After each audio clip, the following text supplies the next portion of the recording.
So let's take two different neighborhoods. Neighborhood A on the left contains nice houses with lots of green space and seems to be a pretty quiet and well-to-do neighborhood. Neighborhood B, however, is very different, and it contains a high density of housing, mixed use, so that means a combination of shops and houses. It has real concentrated areas of poverty, certainly when compared to the blue neighborhood, neighborhood A. Neighborhood B also has a transient population. A lot of people are entering and leaving, and it's a lot less stable in that way.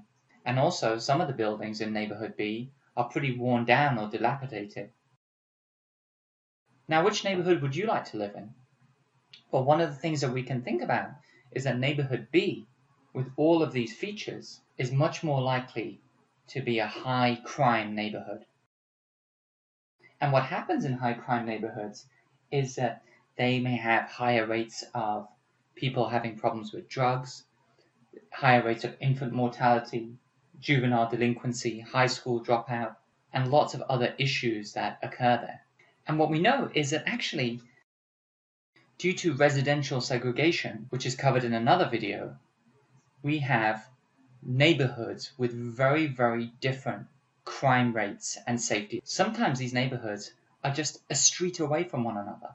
So people could literally walk across the road and be in an extremely impoverished, dangerous neighborhood. So how can we think about it? Well, we can think about this by using a particular theory.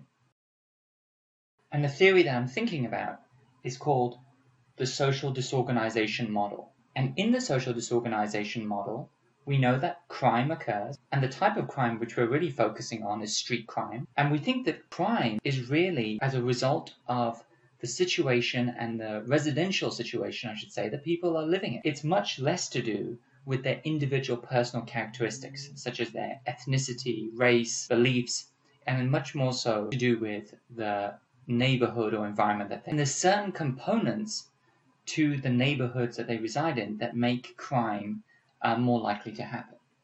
So in the social disorganization model, one of the things that we know may lead to increasing rates of crime are high levels of poverty. Another aspect may be racial and ethnic heterogeneity. And what I really mean by that is that there's so many different cultures and groups of different people in that neighborhood, is that there may be decreased cohesiveness of the community. And finally, one last factor that we should also mention is that there may be high levels of residential mobility. A lot of people are coming in and out of the neighborhood, causing it to be very unstable from a social view. So really, it's these three things that may fuel crime in a neighborhood. Another perspective to take is to think about crime and think about what factors actually result in crime prevention. So in a neighborhood, we have both formal factors and informal factors. Formal factors will be things like the police force.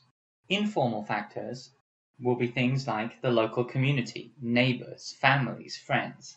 In neighborhoods where there's high levels of crime, often the police force may struggle to contain that crime or may not have all of the resources. And the informal factors, such as having good relations with your neighbors and having strong family supports, they may often be significantly weakened or absent. So these are also some important things to think about as formal or informal controlling mechanisms of crime in our neighborhoods.